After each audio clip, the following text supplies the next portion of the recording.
Willkommen zu dieser technischen Anleitung zum Dyson SV14.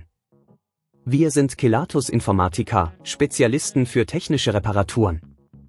Wir holen dein Gerät direkt bei dir zu Hause ab, führen eine kostenlose Diagnose durch und schicken dir einen Kostenvoranschlag, bevor wir reparieren.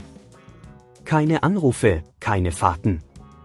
Wir befinden uns in der Calle Joaquín María López 26, Madrid. Bequem, transparent und professionell. Link in der Beschreibung. Wenn dein Dyson SV14 komische Geräusche macht, kann das auf einen defekten Motor hindeuten. Oftmals geschieht dies, weil sich Schmutz oder Ablagerungen im Motor angesammelt haben, was zu einer Überlastung führt. Wenn du das Problem nicht zeitnah behebst, kann es zu weiteren Schäden am Gerät kommen, die teurer zu reparieren sind. Für diese Reparatur benötigst du einen Kreuzschlitzschraubendreher, eine Pinzette, einen neuen Motor für den Dyson SV14 und eventuell etwas Isolierband. Um sicher zu öffnen, stelle sicher, dass das Gerät vom Stromnetz getrennt ist. Beginne, indem du die Schrauben an der Unterseite des Geräts entfernst. Achte darauf, dass du die Schrauben gut aufbewahrst, damit sie nicht verloren gehen. Nachdem du die Schrauben entfernt hast, kannst du vorsichtig das Gehäuse abheben. Der Motor befindet sich direkt unter dem Gehäuse.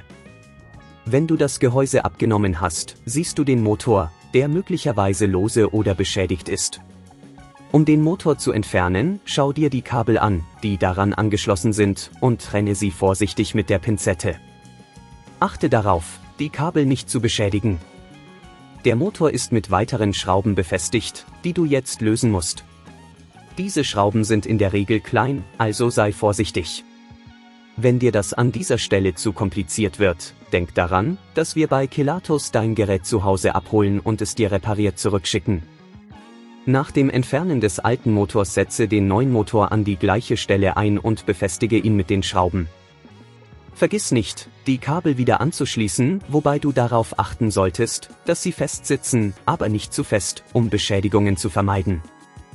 Wenn alles wieder angeschlossen ist, setze das Gehäuse sorgfältig wieder auf und schraube es fest. Überprüfe abschließend, ob alles richtig sitzt, und teste das Gerät, um sicherzustellen, dass es ohne die komischen Geräusche funktioniert. Um zu verhindern, dass dieses Problem erneut auftritt, empfehle ich, den Dyson regelmäßig zu reinigen und sicherzustellen, dass keine Haare oder Schmutz in den Motor gelangen. Wenn du die Filter regelmäßig wechselst und das Gerät nicht überlastest, kannst du die Lebensdauer deines Dysons verlängern.